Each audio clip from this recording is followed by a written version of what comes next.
Hello, everybody. Glad you're with us. Brand new week here on Longshore and McKnight, presented by Bud Light. Easy to drink, easy to enjoy. And as you can tell right out of the gate, wow, whatever Barry had last week, I think I caught it over the weekend. Oh, man, I hate it for you. I it hate it because it's the pits. Man, I was sick for about 2 weeks. Not that you will be or anything. But the voice, bear with him. You know, this is when he's going to wear out the cough button. I hope. Where is it? Yeah. I tell you, I've been wearing out the Alka-Seltzer Plus. That's what I've been wearing out. Is that the go-to? Yeah, I'm a big Alka-Seltzer Plus fan. Only problem is it only makes you feel good for about 4 or 5 hours. Then you got to take another one. Yeah, but I feel better than I did on Saturday and yesterday. It's just I don't have much of a voice due to the what's that? What do they call it? Post-nasal drip. Yes. Is there a nasal drip that isn't post? Is there a pre-nasal drip? Yeah. I don't know, but yeah, it gets back in your throat and it's the worst and it sounds gross and everything. Chris the Bammer says hot coffee, John. Yeah. What do you think? What do you think that is? The man lives on hot coffee. My son-in-law introduced me to cowboy coffee, but it's a little early in the day for that. You put a little Jack Daniels in your coffee. Says that'll clear it up. He's John Longshore. I'm Barry McKnight. In consultation and in association with Yellowhammer News, it's Longshore and McKnight, presented by Bud Light. It's not as difficult as I thought it would be in this format, in this show, to kind of keep the flow going, even though, we had all those days off last week for Christmas. We'll have Wednesday off for New Year's and everything. I kept thinking, man, we're going to have to crank this thing back up and all that kind of stuff. But no, it's actually been really good. Has there been any decision made that if Alabama loses on Tuesday that we will be back on Wednesday, or are we just taking the day off no matter what? It depends on the nature and how bad of a loss it's going to be. I know this, whether they win or whether they lose, between John and I, there will be a text saying, hey, are we on the air tomorrow Wednesday? I say, let's go. Yeah. So, we've got a lot of football to catch you up on and to get your thoughts on here on the program, college and the pros. In case you missed it, real quick, last night, the Washington Commanders playing at home, they did beat the Falcons last night. I couldn't hang with it. It took overtime, but the Commanders win it 30-24. The Falcons, they really needed to win that one because they needed to win the last two to win the South Division. Didn't do it. Commanders win last night, just in case. Tonight, that was one of the better maybe NFL games I've seen. I was going to say Sunday night games. It was really good. Kind of went back and forth, some turnovers. Falcons had a lead, couldn't hold on. It's like they didn't even show up in the second half. Jaden Daniels is the real deal. Penix Jr., you can see he's going to have a future. But it was an entertaining game. I enjoyed watching it. I wish there were more NFL games that were like that, because Barry, on Sunday it was blowout city. In Sunday afternoon, including, shout out my buddy Gunner, Gunner, big Browns fan. He and a bunch of his friends actually went to Cleveland. Whoa, they went to Cleveland. Who goes to Cleveland in December? No kidding. to watch John, a 3-13 team playing at home. They got blitzed by the Tyler Huntley-led Miami Dolphins 20-3. Also, well, I'm going to bring this up in a moment. Let's go ahead and bring it up now. The Cowboys. Oh, they lose by 34 to the Eagles. What do you think the score would have been if Dak had been playing? They lose by it was 41-7 without him. Yeah. John's thinking it might have been like 41-0 with him. Yeah, something. I don't know, but it was terrible. Jaguars win yesterday. So, there were a lot of blowouts. The Bucks beat the heck out of the Panthers by, I think, 24. Chargers beat the Patriots by 33. Ravens beat the Texans by 29. Chiefs beat the Steelers by 19. So it was that way. Chris the Bammer has already chimed in today. Yes, I've read PM. It's good today. Chris, you do want to check out PM today. Later, I might give you some of the highlights. I did not hear this, but Chris says the Cajun cannon went off yesterday. Yep, the Saints lose to the Raiders. Yep. I get it, Chris. It is over and done. It's draft position is what they're dealing with now. They're dealing with who the next head coach is going to be and draft position in New Orleans. They have packed it in. They're done. Yes, yes, yes. So far, it's been this way almost without any exceptions. Basically, in the college football bowl games, virtually all of the non-playoff games have been really pretty good, really good. All of the playoff games so far, big snooze fest to this point. Why is that? Why is that? There have been let's face it, if Penn State and Boise, let's say Penn State had their opener at home against SMU, the college football opener. Yep. If that had been Penn State versus SMU in the ReliaQuest Bowl. Okay. John have even spent a moment and used his thumb to hit that clicker and watch any of that game? No, probably not. We were talking last week about, the opening round of the college football playoffs got dwarfed by the NFL ratings. They're not any good games. Penn State, SMU, did SMU belong? Blah, blah, blah. I think the fans saw through all. The only reason why the vast majority of the fans will be were watching that game was because of the artificial artifice of it being, this is a playoff game. You win, you move on. Penn State ain't winning the national championship. No, they're not. So you're starting to see some of this conjured up. This game actually means more than it would have if these two teams were playing each other in something other than a playoff game. So the ratings weren't all that great. Now, and I said last week, I'll say this, Barry. I don't expect it. I will be surprised, but I just kind of threw it out there for a little fodder. Excuse me. That I'll be interested to see what the ratings are for Alabama, Michigan against. I'm trying to think the what's the New Year's Eve playoff game? Who's playing New Year's Eve night? Hang on. I think it's Penn State. Well, it is. The Alabama game. Bear in mind, it is tomorrow morning at 11 o'clock. The Penn State Boise State game, that is going to be tomorrow at 6:30 between a couple of teams who are a combined 23-3 versus a couple of helmet teams that are a combined 16-8. So I'm really looking at 11 in the morning to see what the ratings come out with those two games. I'm not expecting an 11 o'clock kickoff between Alabama and Michigan to have a better rating than a college football playoff game, but it is Boise that isn't as well known. Penn State's a double-digit favorite. If Alabama, Michigan has a better rating than that game, the college football playoff committee has got some serious discussions to have. See, this is where we diverge. I think what it is saying, even before we even get into the meat of the college football playoff, I think what we have found out is that there are not 12 deserving teams to play for a national championship. You give them 8, maybe 8 teams have a chance. What you won't have is like a 1984 BYU, which won the national championship. And I think their biggest win was against a 7-5 Air Force team. And, they had like 8 games against teams with losing records. But what you'll see, what we have found is that,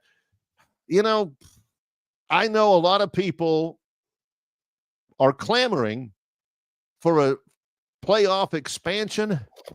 How are we going to put lipstick on this pig when everybody seems to have realized that there aren't 16 teams that are legitimate? There aren't probably 12 teams. Not.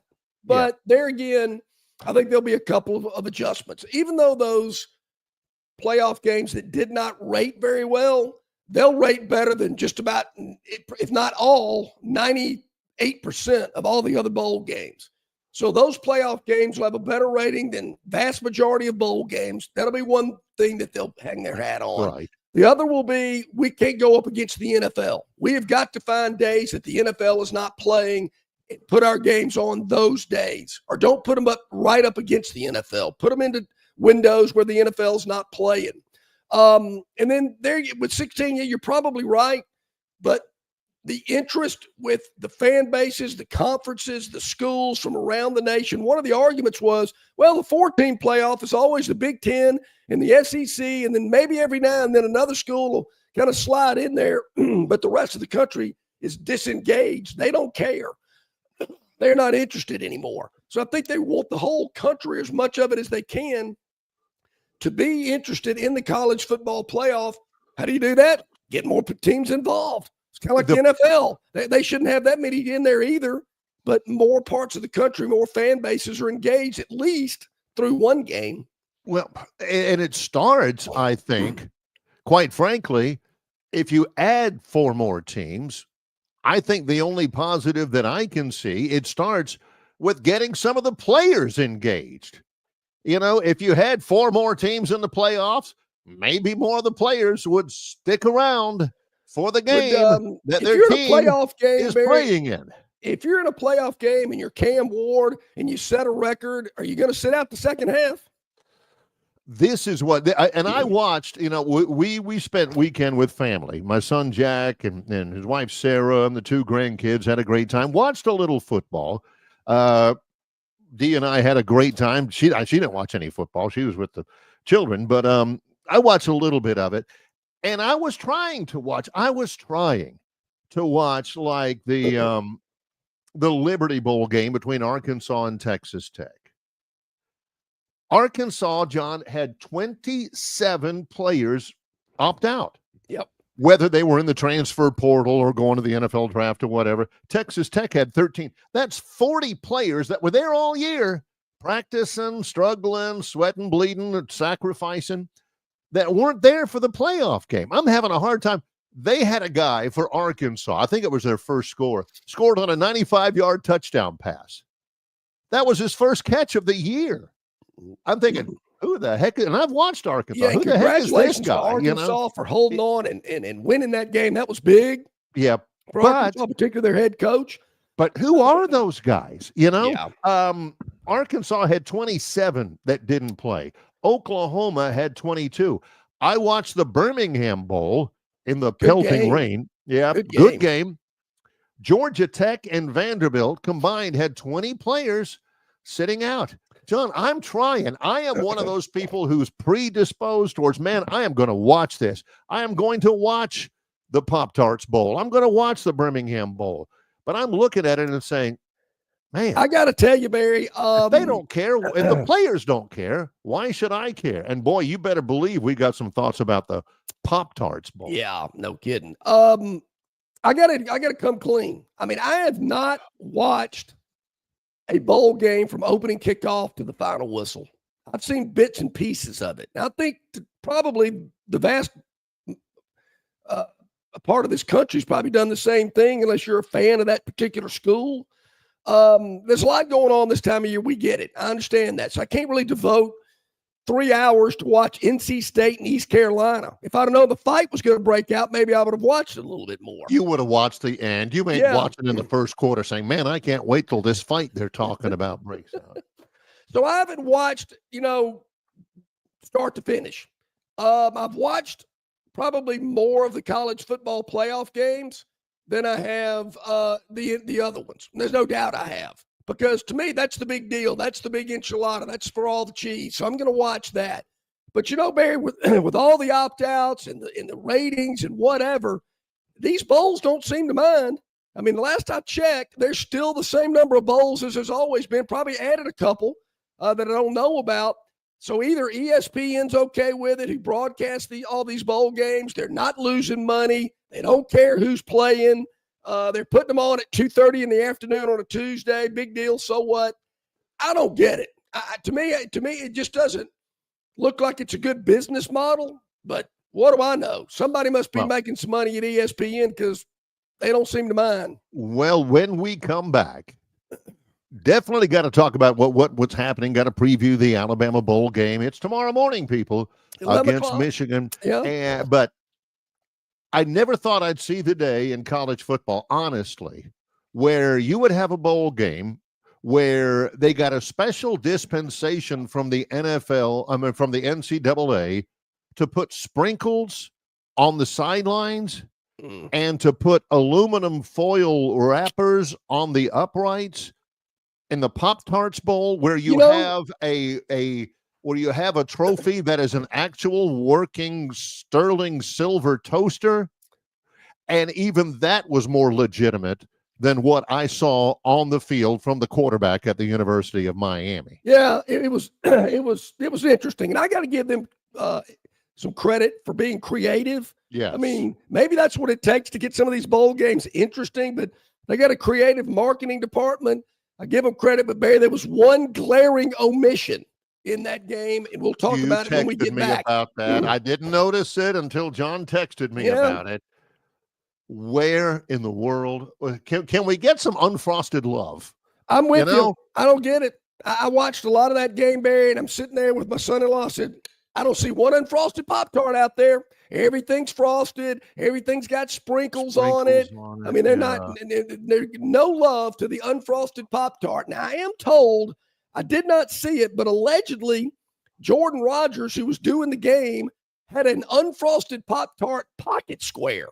Now, I'm not sure what that might have looked like, but I'm told he was representing the unfrosted with the pocket square in the booth. But if that's the case, that's the only recognition for unfrosted Pop-Tarts in that game. And I'm writing him a letter, Barry. I'm furious. I cannot believe it. Well, for years, John has been team unfrosted, and he cannot get any leverage. Cole Kubelik, our buddy, great friend of mine, Cole was on the sidelines dressed in a Pop-Tarts outfit. And even that wasn't as much of a clown look as what we saw from the quarterback at the University of Miami. If I was Cole, and if he liked unfrosted like I do, I would have demanded the unfrosted suit. I don't know. Don't get it. Just don't get it. They're going to hear from me. Writing them a letter today. Yeah, he caught him in the wrong mood here. I mean, sometimes, in the past, he's let it slide, but he's had enough. Yep. And he's not going to take it anymore. Well, we'll come back. A little bit more about some of the bowl games, what we saw. We'll preview, because tomorrow there is a ton of them, John. Yeah, there certainly are. Tom Luganville joins us from Arizona this morning, Barry. He is going to be on the way to the coaches conference. They always have meetings with the TV crew. Lugs is going to be on the way to that meeting. He'll join us just audio today. He'll be in the car, but we'll check in with Tom Luganville, ESPN college football analyst, about the game he's covering, Penn State, Boise, and also all the other big bowl games as well. We've got a lot to get to. In other words, in association with Yellowhammer News, it's Longshore and McKnight, presented by Bud Light. Hey, folks, you got to take advantage of the incredible holiday savings at Stivers Ford in Montgomery, where they sell America's best-selling truck for 50 years in a row, the F-150. And you can get an F-150 at 1.9% APR for 60 months, or up to $15,000 off MSRP and no payments for 90 days. Hundreds to choose from. Your F-150 is on the lot right now. Also, F-150 Lightnings, $15,000 off MSRP and 0% APR for 72 months. What about the stylish Ford Bronco? Up to $10,000 off MSRP, starting as low as $34,990. And it started it all with the Ford Explorer. You can get one for up to $8,000 off MSRP, as low as $33,900 and 1.9% APR for 66 months. Folks, Stivers Ford is loaded with cars, trucks, and SUVs priced to sell. Stivers Ford, 4000 Eastern Boulevard in Montgomery, where price sells cars. Some days you hit snooze, but not today. Today you have to go on a run to get burgers for the tailgate. You've got to haul something heavy, a cooler stocked with Bud Light. When you've got beer and football, nothing is hard. Until the other team scores. Bud Light. Easy to drink, easy to enjoy. Enjoy responsibly. 21 plus. Copyright 2024 Anheuser-Busch, Bud Light Beer, St. Louis, Missouri. Why Hands? At Hands Heating and Air, you get this area's highest ranked service provider with 24-hour repair service, no overtime charges, and their same-day service guarantee. Plus, instead of other companies' 30-day repair warranty, Hands gives you a 3-year repair warranty. Hands Heating and Air is here for you 24/7, 365. And service is not just something they do, it's their way of operating, for you in mind. All of Hands employees are trained to adhere to this standard. They work hard to ensure that this standard is maintained, and they are constantly looking for new ways to better serve you. Call Hands Heating and Air today at 508-5382. That's 508-5382, or find them on the web at 834hands.com. Okay, back at it on this Monday, about 21 minutes past the hour. Longshore McKnight, presented by Bud Light Beer. I'm checking out all the great chats on our River Region Straw chat line. Chris is chomping at the bit. He sent in like 15 spin the wheels. Chris, don't do that, man. Don't do that. Give everybody else a chance. Let somebody else join in on the chat room. Come on, Chris. I will say, I think the Victorland 777 topic wheel is loaded today. I mean, it might be a little lopsided. There's a lot going on. I had a couple of things that did catch my attention before we move on. The Cajun Cannon is Bobby Hebert played for the Saints. Yes. I wish I would have heard that post game. I bet he did go off because, I mean, the Raiders aren't any good. And then the Saints just kind of folded. I got to remind myself to do that because I think they play Tampa or Carolina as their last game. Not even sure they'll show up. Hang on, yep. Well, the entire all they can play for is draft positioning, and that got absolutely blown up over the weekend in the NFL with the Raiders win and the Giants and all this kind of stuff. So yeah, there's plenty of that. The Saints, let's see. The Saints, all right, let me look at the noon window on. Oh, they play at the Buccaneers at noon on Sunday on Fox. Tampa Bay, 14-point favorite. Sure they are. In that one. Okay, before we go to the wheel, and maybe it's on the wheel. I've been surprised by this, John, honestly. And, if people agree with me, that's fine. I'm not here to convince people or preach or anything like that. If you disagree with me, that's fine. And maybe you can change my mind. I'm open-minded about a lot of this. But it's not that I was like wanting people to agree with me, but I was surprised on social media the number of people who were defending Miami quarterback and very likely number 1 NFL draft pick, Cam Ward. They played in the Pop-Tarts Bowl. They did. Which was pretty fun. I mean, John's exactly right. They did it right with the Pop-Tarts Bowl in terms of creativity. He's a little bit out of line about, the unfrosted. There weren't any out there, but I get it. I'm with him on that one as well. It was a really good game. Miami loses to Iowa State.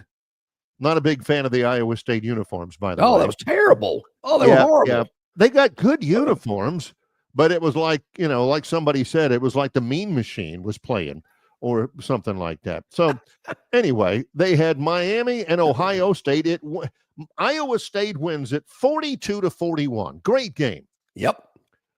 I am surprised at all the people on social media who are defending Miami quarterback Cam Ward's decision to play in the first half. And in that first half, Cam Ward threw a touchdown pass to set the new NCAA Division I touchdown pass career record. He has thrown 156 career touchdown passes. That's a record. He came into the game tied with former Houston quarterback Case Keenum for the most touchdowns of any player in Division I history. So he threw a touchdown pass in the first quarter to Jacoby George, and he's the record holder. Okay. Did not play in the second half. He was done. A couple of questions here. Yes. Did the Miami coaching staff know this was going to happen? Did Cam Ward say, look, Mario Cristobal said afterwards that they had conversations. This is what, this is what they had agreed upon. Okay. All right. So, yes. it wasn't a shock. The staff knew that was going to happen. Why didn't Shedeur Sanders and Travis Hunter do the same thing? They played. I mean, Travis Hunter won the Heisman Trophy. Shedeur Sanders, if he's not the first quarterback taken in the draft, he'll be the second. They got their doors blown off at Colorado by BYU, and they were there for every bit of it. Somebody pointed out, this was one of the apologist thing. They said, well, Bo Nix sat out the second half of his last game for Oregon. And Jason Caldwell piped up. He says, well, they were up 41-7 in the fourth quarter with 10 minutes to go. This is entirely different. He'd played. They were regular season game? This was the finale. Oregon's finale that year. But that's nowhere at all comparable. They were right there in it. John, how must it? I'm not speaking to you specifically because you spent a lot of time standing on the sidelines. Oh boy, you ain't kidding. But how odd must it have felt, not for Cam Ward, but for his teammates in a game they were, I guess, fighting and scratching for. They end up losing it by 1, and their best players just standing there. I kind of wonder that too. What do the other players get it? Yeah, I'm good. You brought us this far. Maybe is this what college football is? Is this? And people are saying, I'm okay. Somebody said, hey, he had a record to set. If you don't like it, don't watch it, which I hate it when people say that. He had a record to set. He set his record. He didn't want to hurt his NFL stuff. Well, is he more likely to get hurt in the second half than in the first half? I mean, it was just, is it a first half thing? Or, I think, if my memory serves me correct, this kind of started with Leonard Fournette. When he was at LSU, he opted out not to play in their bowl game, and that kind of opened up the floodgates. But what about, let me throw this at you. What about the so-called number 3 rated quarterback in the draft this spring? So says Mel Kiper. Jalen Milroe. Jalen Milroe, yeah. Does he sit out the second half? I think there'll be some Bama fans that wouldn't mind if he did. There was a couple of games they wish he had sat out the second half during the regular season. So I wonder, what's the deal with him? Yeah. Tobias says, honestly, I want Milroe and other draft-eligible players to play a half. I want to see the young guys. Well, that's a good point. Does anybody care about winning anymore? I hadn't really thought about it that way. I mean, so what? Big deal if you win the game. You won 10 games. All right, great. But I would like to see what some of these younger guys can do, Tobias. I hadn't really thought about it that way. I like that. See if they can win it. You got to be kidding me. If you're out there and you're pulling on that fabled crimson uniform, and I hate to pull out this card because it's been used against me. Coach Bryant wouldn't have been down with that. This is where we are with college football. You can have your best player tell the coaches, look, I'm going to play the first half. I don't care how much you pay me. And I'm making millions. I'm making more than Hugh Freeze could afford. I'm making millions. I don't care how much I'm paying the first half. I'm setting my record, and then I am done for the rest of my career. Take it or leave it. And they said, all right, we'll take it. You opened up this can of worms. If we were back in the Coach Bryant era, first of all, give him a moment. Yeah. Coach Bryant would have determined where everybody was going to play their bowl games, number 1, which was great.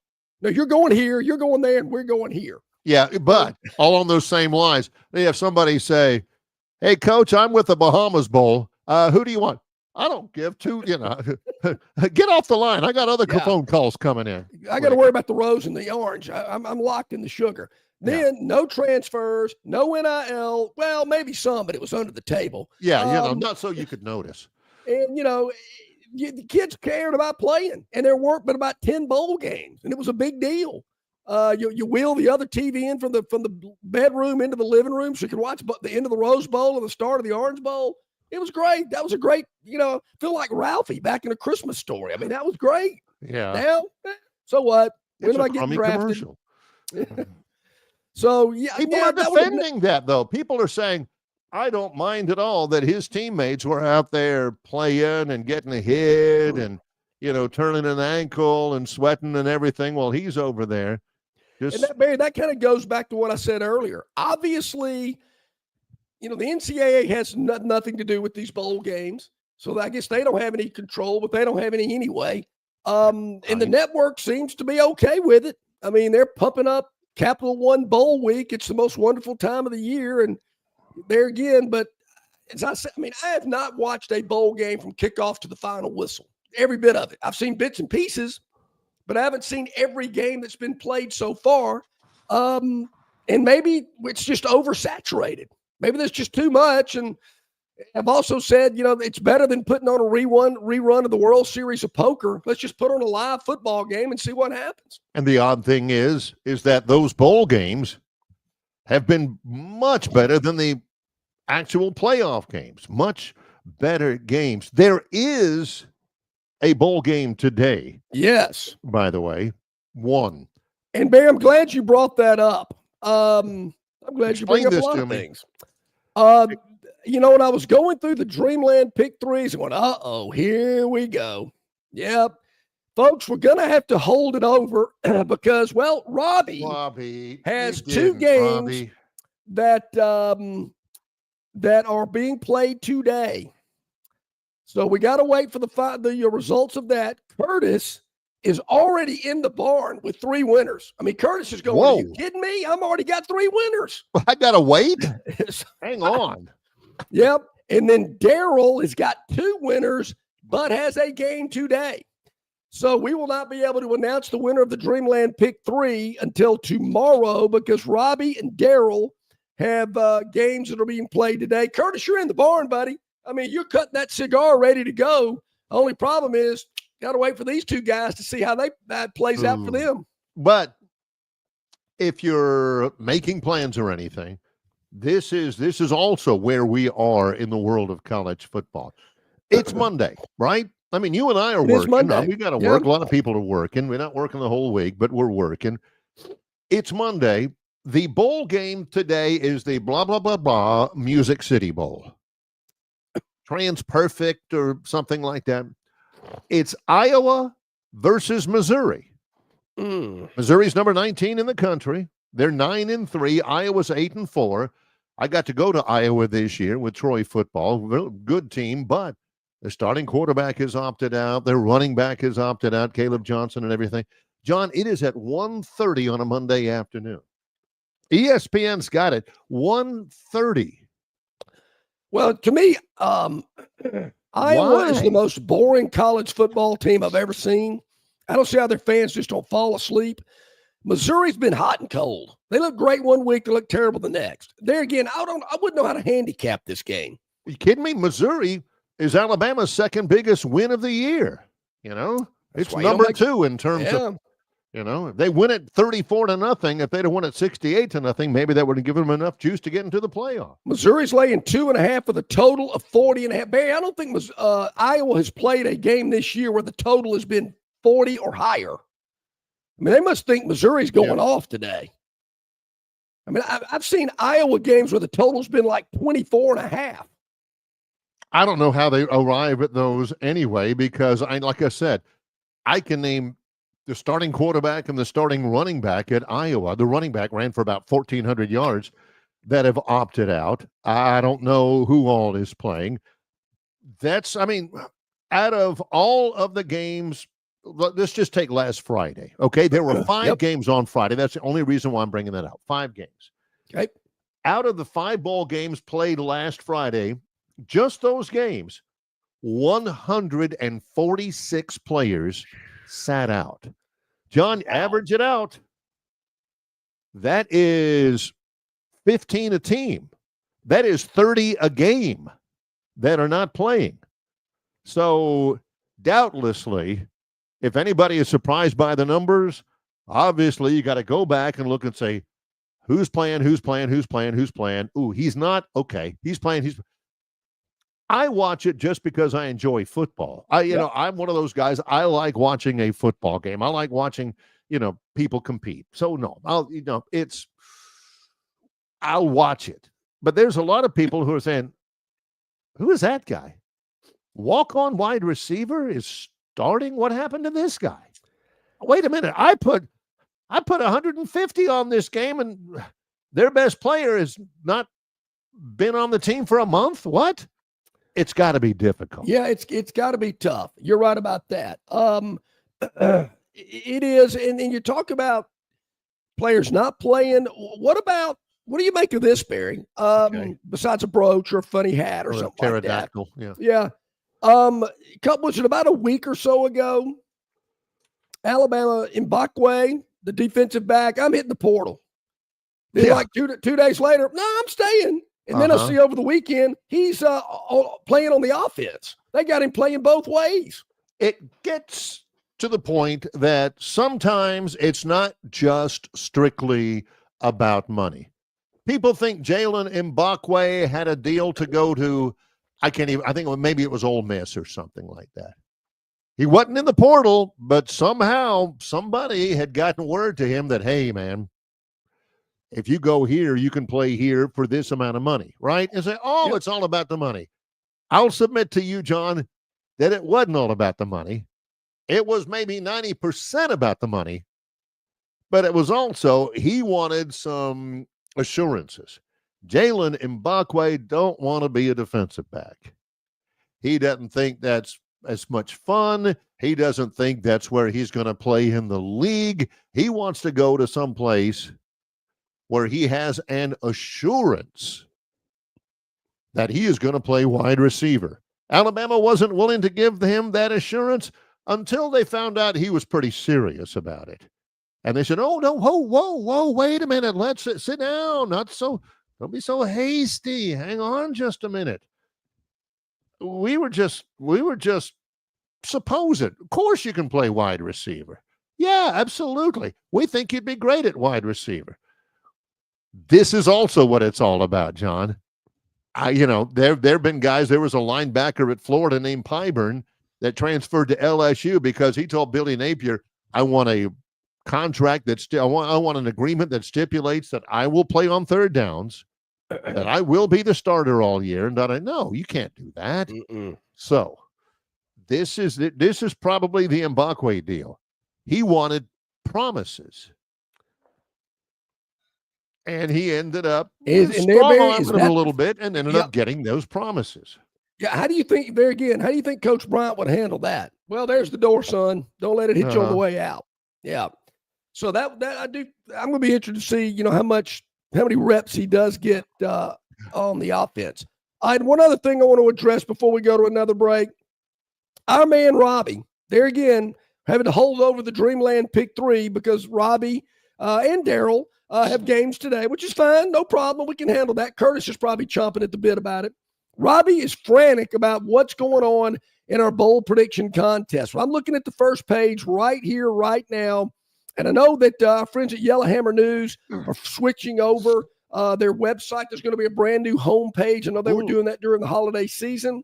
All right. So I know that was one of the little hiccups there for you, Robbie. But you'll still see us on yellowhammernews.com and the daily write-ups and videos and whatnot. And certainly you can watch our show via their platforms as well as ours on YouTube and Facebook, Spotify and Instagram, all that good stuff. But at the moment, Barry, C.D. Powell is leading the contest. C.D. Powell is in the number 1 spot. I did see Big Lou 77 over the weekend. He had been leading for a couple of weeks, a week or so. Then he dropped down to about 3rd, moved back up to 1st, but had a rough weekend. Ooh. He has moved all the way down to the 8th position, but still a lot of football left to go. But C.D. Powell is in the lead. I don't know who. That was EYE. So we must be. Is that Dr. B? I don't know who. Although Dr. B is pretty good name. Tin Cup, Brady, B3, Hannon. Wow, is that my son-in-law? Yeah, it is. Well, look at that.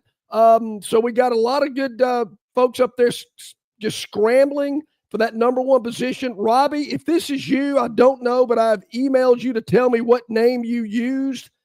It may be RB3 because I think he is Robbie the 3rd.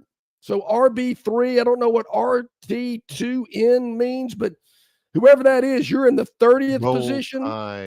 Yeah, I don't see anybody else on here that would even vaguely be Robbie, but Robbie, I want to let you tell me who you are and I'll find it out for you. But as of the moment, CD Powell is leading the bold prediction contest. And man, CD's in a good spot to win that $1,000 travel voucher from the Montgomery Regional Airport. To anywhere you can fly in the continental United States, anywhere. It's amazing. When we come back, I got to get John's help on this.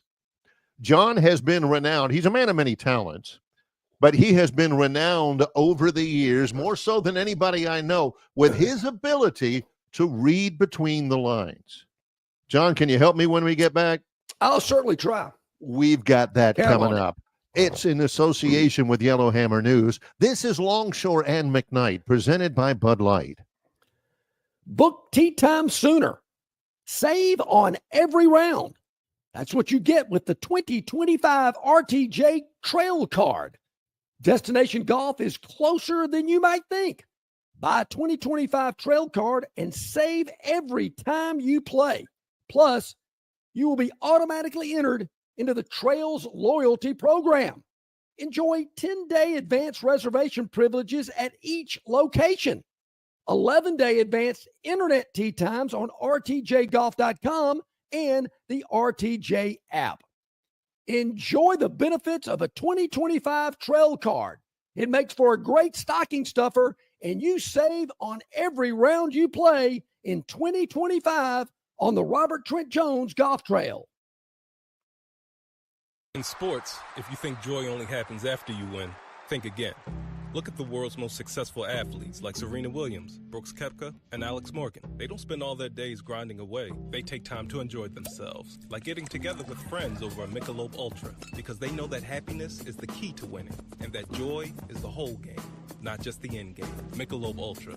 95 calories, 2.6 grams of carbs. It's only worth it if you enjoy it. Enjoy responsibly. AB Michelob Ultra Light Beer, St. Louis, Missouri.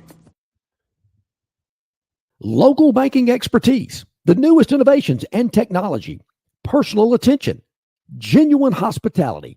It's all just part of the Riverbank and Trust difference. They invite you to experience it for yourself. Welcome to banking above and beyond at Riverbank and Trust. Locations throughout the River region, locations throughout the state of Alabama. Riverbank and Trust. Hi, welcome back in, everybody. About 18 minutes to the top of the hour. Before I try to read between the lines, a couple of chats have caught my attention. Jackson Dart to the Saints in the second round. Okay, Mark, I can live with that. That's not too bad. Is he a difference maker, though? I don't know. They need a difference maker. They need difference makers, plural. Yeah, no multiples, kidding. Dozens. He seems like a journeyman to me. Yeah, I get that. But Kenny Pickett or Brian says he's can't wait for Milroe to move on. I'm with you. Now Tobias out in Arizona says I want Milroe and other draft eligible players to play a half. I want to see the young guys. Yeah, I'm with you there, Tobias. Now Terrence, who is renowned on our chat line, brought to you by River Region Strong. Call Kenny at 669-5959. Terrence is a renowned Miami Hurricanes fan, and he disagrees, I guess, with our take. He says, so Cam Ward was responsible for giving up 42 points? Come on, fellas. I put a question mark. Come on, fellas. Wasn't there I do believe in a 42-41 game that Cam Ward playing in the second half might have given them a better chance to win the game. Well, they might have scored more points themselves. Well, since, the defense did give up a lot. But, man, that sounds like the same rationale I heard about 15 years ago about a quarterback for Texas that got hurt. Yeah, if Colt McCoy hadn't hurt his shoulder, Texas would have beaten Alabama for the national championship, to which John, for years and years and years, like tapping somebody's knee with a rubber hammer, would say, did Colt McCoy play defense? Same kind of a thing. You're exactly right. Now, help me out with this. We're talking about the transfer portal. I want you to read between the lines. I don't know, just to let you know, I don't know whether Philip addressed this.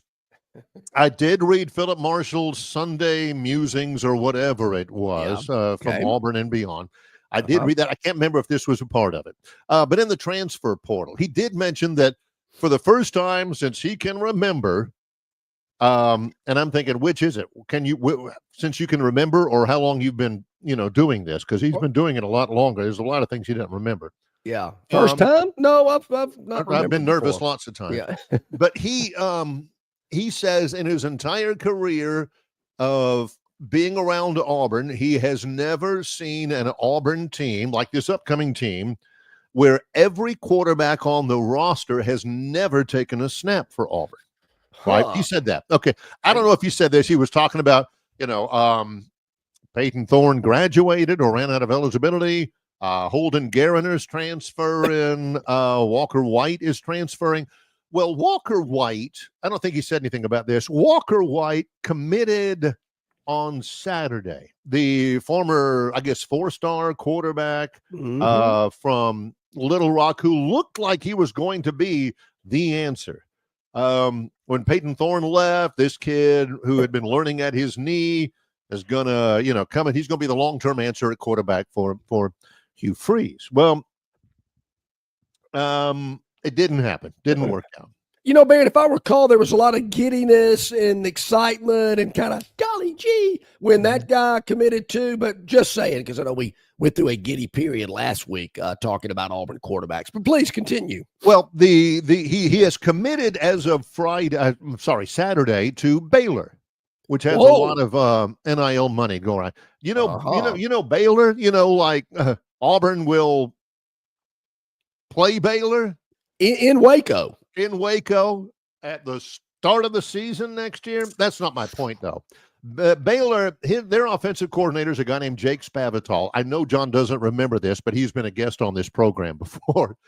He used to be the head coach at Texas State and got fired at Texas State, and then offensive coordinator for Baylor. Anyway, on Instagram, Walker White, this is Instagram.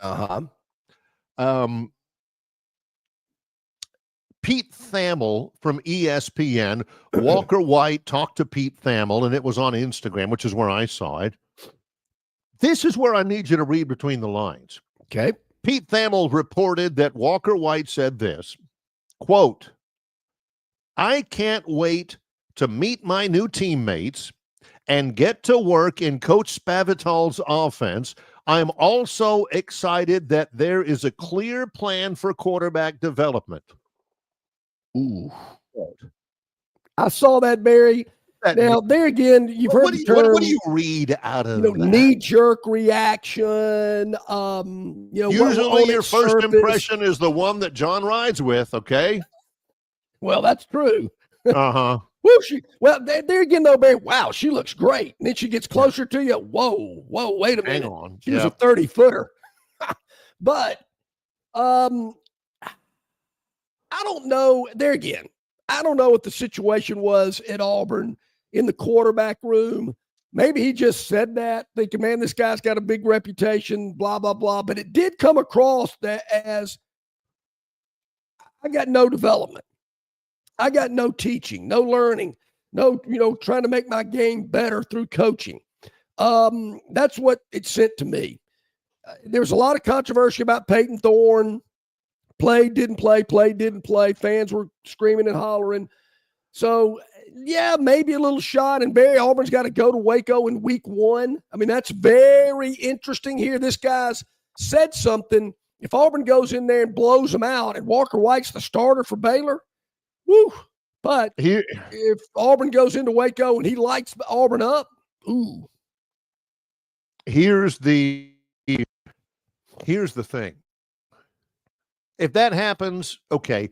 If it happens that in the line score, in the box score of that one, Auburn quarterback Jackson Arnold, 12 for 31, 129 yards, 0 touchdowns, 2 interceptions. Walker White for Baylor, 20 of 24, 320, 3 touchdowns, no interceptions. I'm just telling you, that's a bad start to the season. That's a well, Barry, I got start. That if he actually, they had a guy on roster that was actually going to play better in the very first game than the guy you're paying millions of dollars to come play at your school? Mhm. I'm just telling you, that's a bad start. Yeah. Bad start. And there again, really haven't seen a lot out of Walker White, very limited. So we don't really know what we've seen a lot of Jackson Arnold on the field and on the bench. I don't know a lot about Ashton Daniels, the transfer from Stanford, but Stanford, last I looked, wasn't very good. Is Auburn going to start a true freshman in Deuce Knight, the 5-star? And I got to tell you, Barry, I never heard of John Colvin or Jackson Barkley, the walk-ons on Auburn's roster at quarterback. I don't know what those guys are, but it looks like it's a 3-man race. But I can't see Hugh Freeze starting a true freshman. Maybe I'm wrong. But I did see more about this topic. And, of course, it goes back to the tried and true. Hugh Freeze has never developed a quarterback. Is that true? I'm trying to think. Oh, he developed he had a pretty good Chad quarterback Kelly. at Liberty. Pretty good quarterback at Liberty, didn't he? Yeah. Or was he already developed? He's now a backup quarterback at the Green Bay Packers. Yeah. But I read that. I did kind of chuckle a little bit. I went, ooh, I knew that one was coming. Oh, I knew you would. Think about it. I knew and I'm thinking, well, what quarterback has Hugh Freeze developed? We heard the same thing about Gus Malzahn. Just maybe Walker White will come out with an Instagram thing saying, hey, no, I didn't mean anybody. Don't want to misread anybody. I wasn't taking a shot at Auburn. I was very impressed with just how, Baylor said they were going to coach me and develop me. This was nothing at all about Auburn. I'm not sure you'll ever see that one on the open forum at TiderInsider.com. Yeah. But this one is there. So I just wanted to see what you thought, just your initial reaction. You know what my initial reaction was. Ooh. It's the same. John goes, John is it's like his golf game mirrors his on-camera game. His first impression's what he's going to go with. You think John's going to plumb bob a putt? You think John's going to throw grass in the air to see which way the wind's blowing? Or, he's going to, get down and read the green? No, let me see. All right, let's take a whack at this, see what happens. His first impression on the golf course is kind of like his first impression in life. Ooh, goodness. Yeah. That girl, she looks like she'll be too much trouble. I've got it in my notes, Barry, just in case Walker White lights it up in game 1 against Auburn, just to reflect and bring this back up again.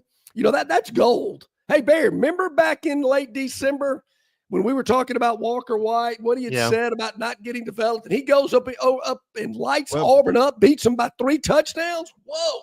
Well, John, I don't necessarily remember what we said back in December, but I remember what we said in early January and mid-January and mid-February and late February and early March and late March and all April and most of May and a pretty good bit of June. And yeah. And then we got the media days and brought it up again. It ain't going to be forgotten until that. Hey, it's things like that Walker White tweeted. That's gold in our business. I mean, those are just like, boom, look what fell in our lap today. Because rarely are you going to see tweets and Insta posts and stuff where somebody says, I'm here to tell you I left because that coaching staff sucks. Yeah. That's right. It sucks. You're never going to see that. You're going to see it nuanced and couched. And, I am certainly looking forward to this staff's plan to develop quarterbacks. That's what we like because that's about the most we're going to get. I'm looking this up. I want to say I saw an article right after I saw that. Who is the Auburn quarterback coach? Is his name Austin? His name's Kent Austin. Yes. Yeah. Kent Austin. Yeah. It's our jobs as coaches to ultimately get our players to play the best of their ability, Austin said. What we know as coaches is kind of irrelevant if our players don't know it. I truly believe in teaching and teaching the game. Well, doesn't seem like Walker White thought you did a very good job. Well, if you don't have if you don't have the prerequisite skill set, it doesn't matter. Ooh, is that kind of a shot? Maybe you're not going to play. What matters is, do you know how to play the game as a quarterback? Yeah, there you go. Well, maybe Walker White was thinking, I never had a chance at Auburn. Look, Walker, they didn't develop me. the reason why I only saw 4 snaps in my Auburn career is because they jerked me around. They didn't give me a chance. Who knows? Take it from a guy that got jerked around, never got a chance, but once I did, I took advantage of it. And I don't think you did. You should have checked off, put your team in a better position. Maybe the coaches didn't want you to do it, but you got to do it anyway. What do you got to lose? You're probably thinking about transferring anyway. I mean, what's the worst that could happen? Yeah. You never play again, but hey, well. Exactly. Hey, you might not play again. Oh, really? No, I'm glad we got that cleared up with the official Longshore translation. All right, when we come back, Barry, we're heading out to the deserts of Arizona. No, Tobias isn't going to join us, but he can if he'd like to. Yeah, But our man, Tom Luganville, he'll be doing the game tomorrow, Penn State and Boise, part of the college football playoff. He is headed to a coaches meeting, and he's going to join us as he makes his way there when we return. It's Longshore and McKnight, presented by Bud Light. Hey, this is Barry McKnight from Longshore and McKnight, telling you about our friends at River Region Straw. You're not buying sticks or stems and pine cones. You're buying premium long needle pine straw from River Region Straw. Kenny and his staff have access to the best pine straw in the River Region, full of color, that'll last all season long. They've got locations in Montgomery, Prattville, and Auburn, and no order is too big or too small. From a few bales to an 18-wheeler trailer load, River Region Straw also has seasoned firewood for the cold days and nights ahead. Pickup is available, and your order can be delivered if you like. They can even spread your pine straw if that's what you want to have happen, for sure. Call or text Kenny today, 669-5959. That's 669-5959 for all of your pine straw and firewood needs at River Region Straw. Hey, Guido, how was Christmas? I love Christmas, Vito, especially the 5 days after Christmas. What'd you say, Guido? Vito, it's Marguerite's 5-day absolute clearance sale. Like going to the kitchen and making a big old ham and cheese. There ain't no ifs, ands, or buts. Every price is clear as day. They're giving the ice away. We gotta call Mama. Ever heard about them 1-carat diamonds for only $250? They're kidding me. Them and Marguerite's are clearing the store. All new bling in 2025. Now through Monday, only at Marguerite's.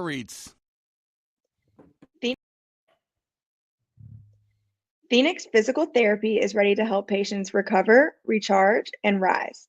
They develop a customized therapy plan for each patient to get them back to enjoying their favorite activities. Their experienced team is committed to providing exceptional care in a professional environment. Whether you're looking to prevent or treat an injury, recover from a recent illness, or recuperate from surgery, schedule an appointment with our clinic and take advantage of our physical therapy, athletic training, workers' comp, and employer solutions service. Experience elevated physical therapy today. Call Phoenix Physical Therapy at 239-9316. That's 239-9316. Okay, back at it here on this Monday. Barry, you mentioned we do, have a day in the middle of the week, New Year's Day. We will not be on the air, but we'll be on the air tomorrow, getting you ready for Alabama and Michigan in Tampa, the Relia Quest Bowl. I understand there's been a lot of activities that these teams have participated in. A beach day in Clearwater, I understand, yesterday. I'm sure there was probably some tug of war and some beanbag tossing or stuff like that they get these players to get involved in. Maybe some amusement parks. What is was it Busch Gardens is in Tampa? Busch Gardens, yes. Yeah. Busch Gardens. Maybe they went Used there. to be good. Hadn't been in forever. Yeah, so we'll see how that goes. But Michigan, from what I understand, Barry, has a lot of opt-outs. Yeah, they've got, Alabama's got a few. We mentioned some of the guys who are transferring out, Justice Haynes. Michigan's got a few more. Michigan is, I don't like it. This is how it is these days. But I don't really know how to feel about that game. Will they play hard? What will Milrose? What will it look like? How much will he play? How much difference will he make? I I don't know really what to expect out Well, of I that think game. it's going to be Anything really could happen. interesting, and we'll ask Lugs about this as well. Is it a half? Does he play a half? I think I don't know. I kind of feel indifferent about that. Yeah, because you'd like to see some of the other guys too. Yeah, I would, but if it's a 20-13 game at halftime, still in doubt. And he goes and puts his helmet in the equipment truck. I don't know about that. I mean, it's not like he's trying to break any records, I don't believe. it's hard to preview that game because you just really, really don't know. The SEC so far in the postseason has been okay. I think the SEC's 3-3. Texas A&M, a big thud. They lose to a not very good USC team. Oklahoma loses to Navy. Oklahoma had a jillion players out. Vanderbilt does beat Georgia Tech. That was pretty impressive. And Arkansas beat Texas Tech. That was pretty impressive. The real loser in this whole thing, the Atlantic Coast Conference. John. Yep. Oh, Pitt loses in like 3 overtimes to Toledo. The only ACC win was Syracuse over Washington State, which barely had enough players to participate in San Diego. North Carolina loses. Boston College loses. Miami loses without Cam Ward. NC State not only loses in the Military Bowl to East Carolina, big fight at the very end.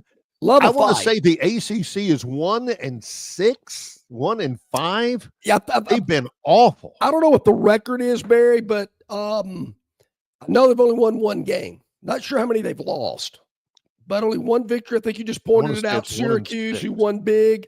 Yeah. Against a depleted Washington State team. Yeah. And I watched a little bit about that. Was weird. They had a walk-on quarterback making his first career start for Washington State. And I'm thinking, is this supposed to be the spotlight on college football during the holiday season? You're playing with a bunch of backups and walk-ons, and it's supposed to be a showcase. I was a little bit disillusioned. I heard something over the weekend, Barry, about the ACC, particularly North Carolina. With Bill Belichick there as their new head coach. I understand that, of all people, Michael Jordan has become very interested in North Carolina football recently because of Bill Belichick being the coach. And he, of course, is a great basketball player that played at North Carolina under Dean Smith before he had his unbelievable NFL career. NBA career, excuse me. Belichick didn't even show up for the bowl game. No, it ain't his team. I get it. But MJ has gotten very interested. And, of course, Michael Jordan has made buku-doodles of money, probably the wealthiest athlete on the planet. Lives down in South Florida, big into boats, big into cars, the whole deal. Golf, yeah. Golf. Got his own golf course. But I was, Jay's got his own golf course. Okay. That he is, reports are going to, dump's not the right word, deposit a lot of money, invest a lot of money into North Carolina's NIL collective. So he could help not only because he's Michael Jordan, he's got his own apparel brand that North Carolina is a consumer of. Yeah. But he's got some of the money to spare. So that'll be very interesting. And also they are itching to get into the SEC. Can't get here quick enough. We'll talk more about that when we return. Our man Tom Luganville joining us now, brought to you by our friends at River Bank and Trust. Welcome to banking above and beyond with River Bank and Trust locations throughout Central Alabama, locations throughout this entire state. Tom is out in Arizona. Good morning, Lugs. How you doing? Good morning, guys. How are you doing today? We're doing really well. Glad to be able to preview what should be a busy week ahead, but we want to review with you. I actually have watched a lot of the college football bowl games, as many as I can, and we lament, the opt-outs and the people who aren't playing and the people who are only playing a half, more of that in a moment. But then I watched, I've always been a West Durham fan, love your work, watched you guys work the game in Phoenix. Mm-hmm. Kansas State and Rutgers, and I kept thinking, and you kept talking about, I kept thinking, who in the world is Dylan Edwards, and why can nobody tackle this guy? There are good stories about, people who have an opportunity fall upon them and take advantage of it in this bowl season, Tom. Well, there is. And I think when you focus on the positive, you realize that if somebody's choosing not to play, then somebody else is getting an opportunity to prove their worth, prove to the coaches that, hey, listen, you don't need to go into the transfer portal to try and find somebody to replace me. I'm your guy. And really, both Kansas State and Rutgers, there were 4 running backs that performed at such a high level in that game, replacing 2 running backs that chose to sit out in DJ Giddens and Kyle Monangai. So you had Dylan Edwards and Joe Jackson at Kansas State. You had Antoine Raymond and Benjamin, the other kid at Rutgers. And all 4 of them had fantastic performances, and we should applaud that. Listen, I'm not on the popular side of opinion when it comes to all of this. I know this is a very polarizing topic. I'm one of those people that I just cannot fathom choosing not to play in a game with my teammates, or a game that is a bowl game that's a reward that you've worked all season long for. I can't fathom it. I do not understand. And listen, I get it a little bit, but I don't understand it. And I'm not somebody that buys into it. So credit to those kids at the game I had.